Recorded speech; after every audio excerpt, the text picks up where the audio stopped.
دوسری بات یہ سمجھیں کہ صحبت ضروری ہے، بیعت ضروری نہیں ہے۔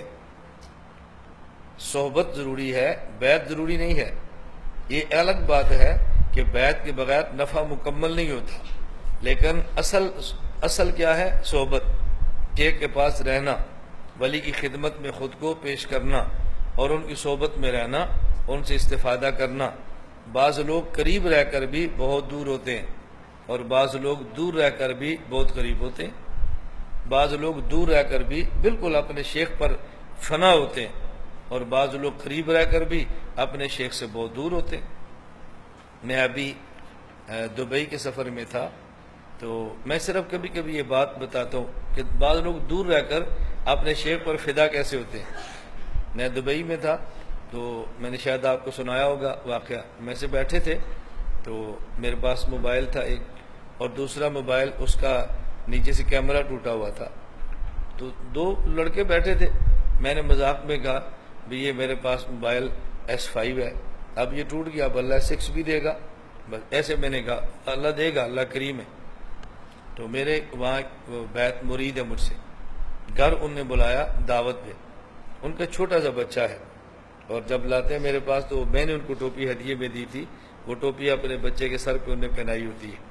میں جب بھی جاتا ہوں، اگر ان کے گھر جانا ہو تو لاتے ہیں جی یہ ٹوپی ہے، بچہ اس کے لیے دعا کر دیں، تو بچے کے ہاتھوں مجھے انہوں نے ایک ہدیہ دیا، میں نے وہ ہدیہ لے لیا۔ اب رات کو گھر والے میرے ساتھ تھے تو انہوں نے کہا کھولیں اس میں ہے کیا؟ میں نے کہا کیا کھولنا ہے؟ بچے کا ہدیہ، اس کو کھول کر کیا کرنا ہے؟ کوئی اندر چھوٹی موٹی چیز ہوگی، گھر جائیں گے تو کھول لیں گے۔ تو تھوڑی دیر بعد ان کا میسج آیا کہ مولانا صاحب میرے بیٹے علی نے آپ کو ہدیہ دیا ہے، پسند آیا؟ تو میں نے گھر والوں سے کہا میسج آیا، انہوں نے کہا اب تو کھول کے دیکھ لیں، اب تو ان کی اپنی بھی خواہش ہوگی۔ میں نے جب کھولا تو اس کے اندر موبائل وہی S5 تو نہیں تھا، S6 نہیں تھا، A6 موبائل اس کے اندر، نہ S6 موبائل۔ میں نے خواہش کا اظہار کیا، وہ صبح خرید کے لے آیا۔ میں نے پوچھا قیمت کتنی ہے؟ کہا جی 60,000۔ اب آپ سوچ سکتے ہیں اس کا معنی کہ اس پیسے بہت ہیں، بہت مالدار مرید نہیں ہے، ملازم ہے۔ بس اس نے کہا میری بیماری آپ سمجھیں، کوئی میں جملہ سنوں آپ کی زبان سے تو میں تڑپتا ہوں جب تک اس کو پورا نہ کر پاؤں۔ اب وہ کتنے دور بیٹھے ہیں۔ میں یہ تو ترغیب نہیں دے رہا کہ آپ لوگ اپنے شیخ پر پیسے لوٹائیں، میں صرف یہ بتا رہا ہوں کہ بعض دور رہ کر کتنے قریب ہوتے ہیں اور بعض قریب رہ کر کتنے دور ہوتے ہیں۔ اللہ ہمیں یہ بات سمجھنے کی توفیق عطا فرمائے۔ جو اللہ کا ولی بننے کے لیے، ولایت کے لیے پہلا نسخہ یہ ہے کہ آدمی صحبت صالحین کا اہتمام کرے، اولیاء کی مجلس میں بیٹھے اور استفادے کی نیت سے بیٹھے، بس استفادے کی نیت سے بیٹھے۔ وہ صحبت سے انسان کے قلب کو اللہ بدل کے رکھ دیتے ہیں۔ نمبر 2، اس کا اہتمام کریں کہ کثرت ذکر اللہ کا اہتمام کریں۔ کثرت ذکر اللہ، جب آدمی ذکر کا اہتمام کرتا ہے تو ذکر اللہ کے اہتمام سے اللہ رب العزت آدمی کے دل پہ نور کا رنگ چڑھاتے ہیں۔ اس نورانیت کی برکت سے آدمی آہستہ آہستہ گناہوں سے بچنا شروع کر دیتا ہے۔ اور ہمارے حضرت حکیم صاحب رحمۃ اللہ علیہ ایک اس کی بڑی پیاری مثال دیتے۔ حضرت فرمایا کرتے تھے کہ جس طرح آپ نے دیکھا ہے کہ قطب نما کی جو سوئی ہے، اس سوئی پہ مقناطیس لگا دیتے ہیں، اور آپ اس سوئی کو کہیں سے بھی موڑو وہ ایسے حرکت کرنی شروع کر دیتی ہے، اور جب تک وہ سیدھی شمال کی طرف نہیں جاتی اس سوئی کو چین نہیں آتا۔ فرمایا اسی طرح آدمی اولیاء سے ذکر لیتا ہے، اور ذکر کی برکت سے اللہ آدمی کے دل کی سوئی پہ نور کا مسالہ لگا دیتے ہیں، اور جب آدمی گناہ کر کے وہ سوئی کس طرف گھما بھی لیتا ہے تو جب تک توبہ کر کے اس کا رخ سیدھا اللہ کی طرف نہیں ہوتا، انسان کے قلب کو چین نہیں آتا۔ اور آپ اس کا خود مشاہدہ کریں گے کہ جب آدمی ذکر کی عادت ڈالتا ہے، اس کا معنی ہرگز نہیں ہے کہ ایسے بندے سے گناہ نہیں ہوتا۔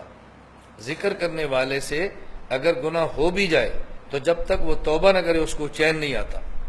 جب تک توبہ نہیں کرے گا اس کو چین نہیں آئے گا، توبہ کرے گا تو پھر اس کو چین آئے گا اور اس کو احساس ہوگا کہ میں نے بہت بڑا جرم کر لیا ہے۔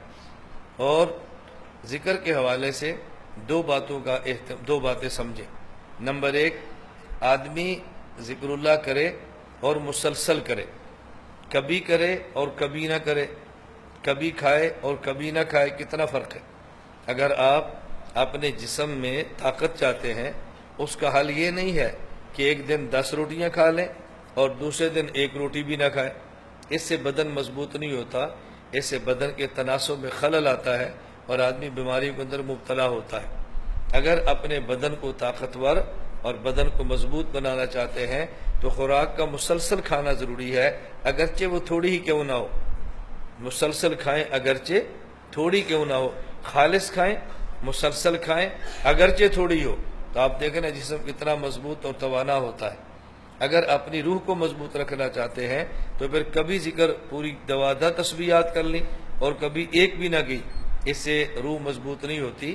روحانیت کی مضبوطی کے لیے ذکر مسلسل کریں، اگرچہ تھوڑا ہی کیوں نہ ہو لیکن مسلسل کریں. مسلسل ذکر کریں تو آپ کو اندازہ ہوگا کہ مسلسل ذکر کرنے سے آدمی کتنا مضبوط ہوتا ہے. ہمارے حضرت رحمۃ اللہ علیہ فرماتے تھے کہ کبھی لوگوں کو تعجب ہوتا ہے کہ مسلسل ہم ذکر کرتے ہیں، فائدہ کچھ بھی نہیں ہوتا. ذکر کرتے ہیں، گناہ بھی نہیں چھوٹ رہے. ذکر کرتے ہیں، دل کی کیفیت بھی نہیں بدل رہی، کچھ بھی نہیں ہو رہا. حضرت فرماتے ہیں ایک چھوٹا سا بچہ ہوتا ہے، وہ روزانہ کھانا کھاتا ہے، اس کو محسوس نہیں ہوتا کہ آج میں نے کھانا کھایا تو میں کتنا بڑا ہوں، کتنا پانی پیا تو میرا کتنا قد بڑا ہے. آپ اپنے گھر میں اپنے بھائی کو، اپنے بیٹے کو دیکھ لیں، اولاد کو دیکھ لیں، چھوٹوں کو دیکھیں، وہ روزانہ بڑھ رہا ہوتا ہے لیکن پتہ نہیں چلتا. پتہ تب چلتا ہے جب وہ جتنا بڑھنا ہوتا ہے اتنا بڑھ چکا ہوتا ہے. اسی طرح مسلسل ذکر کی برکت سے آدمی کی روحانی کیفیات بڑھ رہی ہوتی ہیں، ترقیات ہو رہی ہوتی ہیں، لیکن بندے کو محسوس نہیں ہوتا کہ میری روحانی ترقیات ہو رہی ہیں. اب کوئی بھی آدمی، آپ اپنی مثال دیکھ رہے ہیں، میں اپنے آپ کو دیکھ لوں، کوئی آدمی یہ کہے کہ میں روزانہ کھاتا اور پیتا ہوں، بڑھ رہا ہوں لیکن مجھے محسوس نہیں ہو رہا. محسوس کبھی نہیں ہوتا، آدمی کا جسم بڑھتا رہتا ہے. بالکل اسی طرح ذکر کی برکت سے آدمی کی باطنی کیفیات بڑھتی رہتی ہیں لیکن بندے کو محسوس نہیں ہوتا کہ میری باطنی کیفیات بڑھ رہی ہیں. تو ذکر میں ایک تو اس کا خیال کریں کہ مسلسل کریں اگرچہ تھوڑا ہو، مسلسل کریں. خیر الاعمال ادومها وان قل، بہترین عمل وہ ہے جو مسلسل ہو اگرچہ تھوڑا ہو. اور ذکر کے بارے میں دوسرا اس بات کا خیال فرمائیں کہ اپنی مرضی سے ذکر کا انتخاب نہ کیا کریں. آپ کا جس شیخ سے تعلق ہو آپ ان کو بتائیں کہ میں یہ ذکر کرتا ہوں، میں یہ کرتا ہوں، میں کون سا ذکر زیادہ کروں، کون سا کم کروں، میں کیسے چلوں. اور اس کی مثال میں نے آپ کی خدمت میں کئی بار عرض کی ہے کہ دیکھیں جس طرح آپ کسی مطب میں جائیں، کسی پنسار کے پاس جائیں اور وہاں دیکھیں کہ مختلف مقویات، وہاں پر مقوی خمیرے اور مقویات موجود ہوں. اپنی مرضی سے آدمی کوئی بھی خمیرہ خرید کے نہیں کھاتا، اپنی مرضی سے کوئی بھی مقوی استعمال نہیں کرتا. جب بھی استعمال کرے گا حکیم صاحب سے پوچھے گا کہ میرے مناسب کون سا خمیرہ ہے، میں کون سا خمیرہ کھا لوں. پھر وہ نبض چیک کر کے بتاتا ہے کہ تمہارے مناسب یہ خمیرہ ہے. اب اس کا معنی یہ نہیں ہے کہ حکیم صاحب باقی خمیروں کے مخالف ہیں، وہ سمجھتے ہیں اس کو کس خمیرے کی حاجت ہے. اس لیے اذکار تو بہت زیادہ ہیں لیکن کون سا ذکر کرنا ہے وہ بہتر یہ ہے کہ آدمی اپنی مرضی سے کرنے اور اپنی مرضی سے تعداد بڑھانے کی بجائے اپنے شیخ سے پوچھ لے میں ذکر کون سا کروں اور اس ذکر کی تعداد کتنی بڑھاؤں، اس کا نفع بہت زیادہ ہوگا. نمبر 3، ولی بننے کا تیسرا نسخہ اور تیسری اہم چیز، نمبر 3 وہ ہے گناہوں سے اجتناب. گناہوں سے بچیں، گناہوں سے بچیں. جتنا گناہوں سے بچیں گے اتنی جلدی ولایت ملے گی، اور جتنے گناہ کریں گے اتنی ولایت دور ہوتی چلی جائے گی. بس گناہوں سے بچیں. اور اگر گناہ ہو جائے تو فوراً توبہ کریں. اگر گناہ ہو جائے تو فوراً توبہ کریں. آپ دیکھیں اللہ کیسے ولایت عطا فرماتے ہیں. گناہوں سے بچنے کا اہتمام کریں. گناہ کرنے کی وجہ سے حدیث پاک میں ہے کہ آدمی کے دل پہ زنگ لگ جاتا ہے، توبہ نہیں کرتا اور زنگ لگتا ہے، توبہ نہیں کرتا اور زنگ لگتا ہے. ایک وقت آتا ہے کہ آدمی کے دل سیاہ ہو جاتا ہے اور توبہ کی توفیق ختم ہو جاتی ہے. اس لیے گناہ ہو جائے تو فوراً توبہ کر کے اپنے اس دل کی جو سیاہی ہے اس کو آدمی صاف کر لے تو دوبارہ اللہ پاک اس کے قلب کو نورانیت عطا فرما دیتے ہیں. گناہوں سے بچیں. تو ولی بننے کے لیے 3 شرطیں ہیں اور 3 نسخے ذہن میں رکھ لیں. نمبر 1 صحبت صالحین، نمبر 2 ذکر اللہ کا اہتمام، نمبر 3 گناہوں سے اجتناب. ان چیزوں کا اہتمام کریں، اللہ ولایت عطا فرمائے گی. حکیم الامت مجدد الملت مولانا اشرف علی تھانوی رحمہ اللہ سے ایک آدمی نے پوچھا، حضرت جب بندہ ولی بنتا ہے تو اس کو پتہ چلتا ہے میں ولی بن گیا ہوں؟ جب بندہ ولی بنتا ہے اس کو پتہ چلتا ہے میں ولی بن گیا ہوں؟ اور دوسری یہ بات فرمائے کہ جب آدمی ولی بنتا ہے تو پھر اچانک بنتا ہے یا تھوڑا تھوڑا کر کے بنتا ہے؟ آدمی ولی بنتا ہے تو ولایت اچانک ملتی ہے یا تھوڑی تھوڑی کر کے ملتی ہے؟ اور جب ولایت ملتی ہے تو بندے کو پتہ چلتا ہے میں ولی بن گیا ہوں۔ حکیم الامت مجدد الملت مولانا اشرف علی تھانوی رحمۃ اللہ علیہ نے کیسا حکیمانہ جواب دیا۔ حضرت فرمانے لگے کہ جب آدمی بالغ ہوتا ہے تو اچانک ہی ہوتا ہے، لیکن اس اچانک سے پہلے کئی سال لگتے ہیں۔ آدمی جب بالغ ہوتا ہے تو تھوڑا تھوڑا کر کے بالغ نہیں ہوتا، اچانک بالغ ہوتا ہے، لیکن اس اچانک سے پہلے کئی سال لگے ہوتے ہیں۔ اسی طرح ولایت کا تاج اچانک پہنایا جاتا ہے، لیکن اس کے لیے محنت کے لیے کافی سال لگے ہوتے ہیں۔ اور دوسرا فرمایا کہ تم آدمی جب ولی بنے تو پتہ چلتا ہے، فرمایا جب آدمی بالغ ہو جائے تو پتہ چل جاتا ہے؟ کہا جی چل جاتا ہے۔ فرمایا جب ولی ہو تو پھر پتہ چلتا ہے ولایت مل گئی ہے۔ کہا جی کیسے چلتا ہے؟ حکیم الامت تھانوی بہت عجیب تھے۔ آدمی کو جب احساس ہونا شروع ہو جائے کہ میں نے گناہ کیا ہے، یہ ولایت کی نشانیاں ہوتی ہیں، یہ علامات ولایت میں سے ہے۔